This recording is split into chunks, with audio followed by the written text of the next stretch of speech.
আসসালামু আলাইকুম। বোরহান আহমেদ বলছিলাম বিউটি ইলেভেন কানাডা থেকে।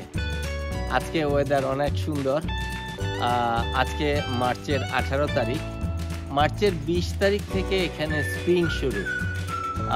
আপনারা দেখতে পাচ্ছেন ইতিমধ্যেই বরফ গলা শুরু করেছে। আমি আপনাদের আগের যে ভিডিওগুলোতে বরফ দেখিয়েছিলাম সেই বরফ এখন নাই, আস্তে আস্তে গলা শুরু করেছে। এটা স্প্রিং থেকে যখন সামারের দিকে যাবে তখন এখানে আর বরফ খুঁজে পাওয়া যাবে না।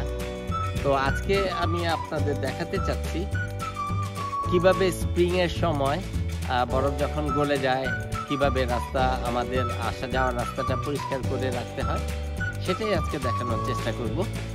ততক্ষণ পর্যন্ত আপনারা আমার সাথে থাকবেন, বিউটি ইলেভেন কানাডার সাথেই থাকবেন। দর্শক বন্ধুরা, আপনারা দেখতে পাচ্ছেন পুরো ড্রেনের সমান হয়ে গেছে, বরফগুলো গলে গলে এই দিকে পড়ছে। এই দুইটা রো দেখা যাচ্ছে, সেটা হলো বেসিক্যালি গাড়ির চাকা এই দিক দিয়ে কন্টিনিউয়াসলি যাওয়ার ফলে আপনারা দেখতে পাচ্ছেন পিচ ঢালা রাস্তা দেখা যাচ্ছে। কিন্তু এখনো যদি আপনি মাপেন সেই ক্ষেত্রে অলমোস্ট 6 ইঞ্চি পরিমাণ বরফ আছে, কিন্তু গলা শুরু করেছে, আপনারা দেখতে পাচ্ছেন।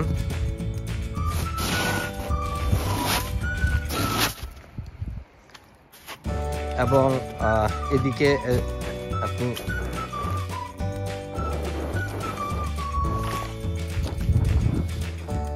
সব জায়গাতে বরফ গলে যাচ্ছে এবং কোনো কোনো জায়গায় পানি জমাট হয়ে আছে। পাশাপাশি আপনারা আরেকটা জিনিস দেখতে পাচ্ছেন, চাল থেকে, গ্যারেজের ছাদ থেকে, রুফ থেকে আস্তে আস্তে পানি পড়ছে।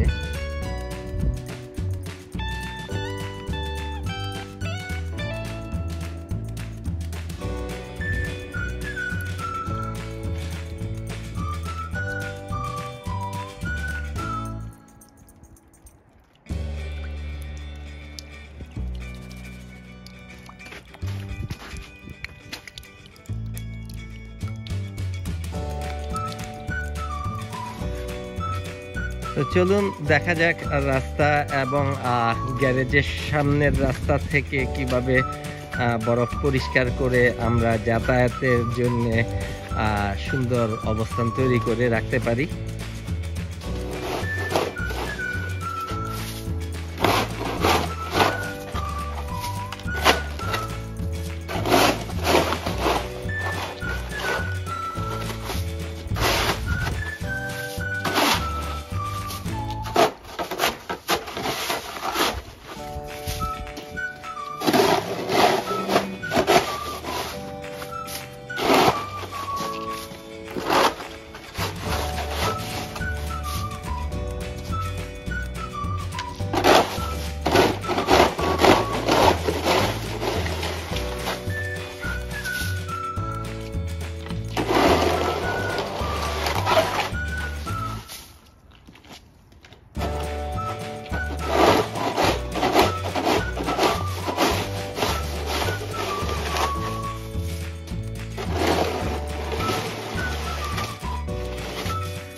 দর্শক বন্ধুরা, আপনারা দেখতে পাচ্ছেন অনেকেই তাদের বাড়ির সামনের রাস্তা পরিষ্কার করা শুরু করে দিয়েছে।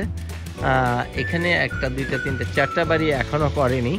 আপনি যদি ঠিক উল্টো দিকে দেখেন, রাস্তার পাশে বরফ এখনো জমে আছে, কিন্তু উল্টো দিকে যদি দেখেন সেই ক্ষেত্রে আপনি দেখতে পাবেন রাস্তা পরিষ্কার করে ফেলছে এই ভদ্রলোক। আমার পাশে নেইবার, ও পরিষ্কার করে ওর জায়গাটা একদম ক্লিন করে রেখেছে।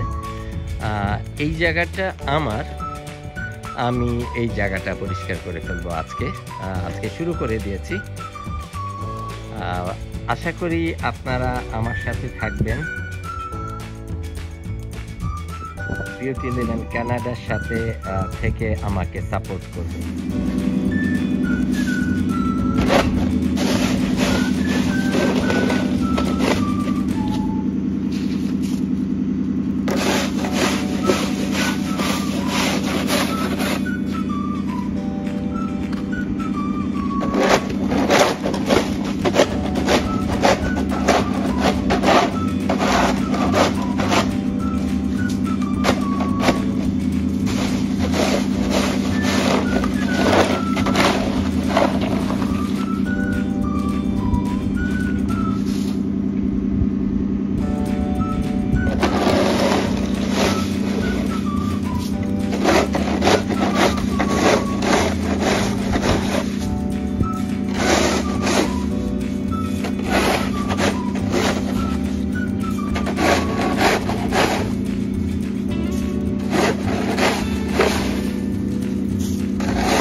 দর্শক বন্ধুরা, আপনাদের বলেছিলাম নিজের সামনের অংশটুকু পরিষ্কার করব।